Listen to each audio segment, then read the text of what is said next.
Hi hello வணக்கங்க. இன்னைக்கு biology என்னன்னு நீங்க எதிர்பார்த்துட்டே இருப்பீங்க. நீங்க எதிர்பார்த்தபடி சூப்பரா ஒருத்தர் வந்து டவுட் கேட்டிருக்காரு.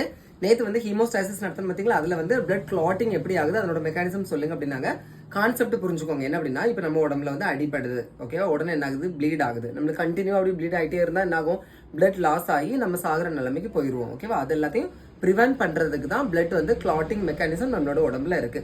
நம்ம உடம்புல அடிபட்ட உடனேயே என்ன ஆகுறோம்னா, சிக்னல் வந்து எங்க போயிடும், பிரெயினுக்கு போயிடும். ஓகேவா, பிரெயினுக்கு போயிட்டு பிரெயின்ல இருந்து என்ன ஆகும்னா, பிளட் செல்ஸ்ல இருக்கக்கூடிய பிளேட்லெட்ஸுக்கு தகவல் வரும். இந்த இடத்துல அடிபட்டிருக்கு, நீ உடனே போய் அந்த ப்ராப்ளத்தை கிளியர் பண்ணு அப்படின்னு சொல்லிக்கிட்டு. ஓகேவா, அதுதான் கிளாட்டிங் மெக்கானிசம். அடிபட்ட உடனே பிளட் எப்படி வரும், கொஞ்சம் ஃபாஸ்டா வரும். போக போக போக கொஞ்சம் கொஞ்சம் கம்மியா வந்து லாஸ்ட்ல பாத்தீங்கன்னா நூல் விழுறது மாதிரி விழுறோம் பாத்தீங்களா.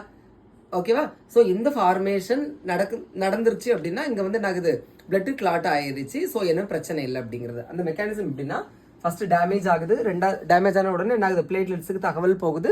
அங்கிருந்து உடனே என்ன ஃபார்ம் பண்ணுது, த்ரோம்பினை ஃபார்ம் பண்ணுது. இந்த த்ரோம்பினை ஃபார்ம் பண்றது யார் அப்படின்னு பாத்தீங்கன்னா, த்ரோம்போகைனஸ் அப்படின்னு சொல்லக்கூடிய என்சைம்ஸ். அடுத்தது என்னதுன்னா ஃபைப்ரின் ஃபார்மேஷன் ஆகும். ஃபைப்ரின் இது எல்லாமே வந்து என்னன்னா ஒரு த்ரெட் லைக் ஸ்ட்ரக்சர் மாதிரி உள்ளதுதான். த்ரெட் லைக் ஸ்ட்ரக்சர் எல்லாம் ஃபார்மேஷன் இங்க ஆயிடுச்சு அப்படின்னா அந்த பிளட் கீழே விழுறது வந்து என்ன ஆகும், ஸ்லோ ஆகும். அப்படிதான் கொஞ்சம் கொஞ்சமா என்ன ஆகும், பிளட் வந்து கிளாட் ஆகக்கூடிய ப்ராசஸ் நடக்கும். ஓகே, அடிப்பட்ட உடனே கொஞ்ச நேரத்திலேயே காஞ்சி எடுத்து போயிருது பாத்தீங்களா, அதுதான் இது. ஓகேவா, புரிஞ்சிருக்கும்னு நினைக்கிறேன். செலக்ட் பண்ண தேங்க்யூ.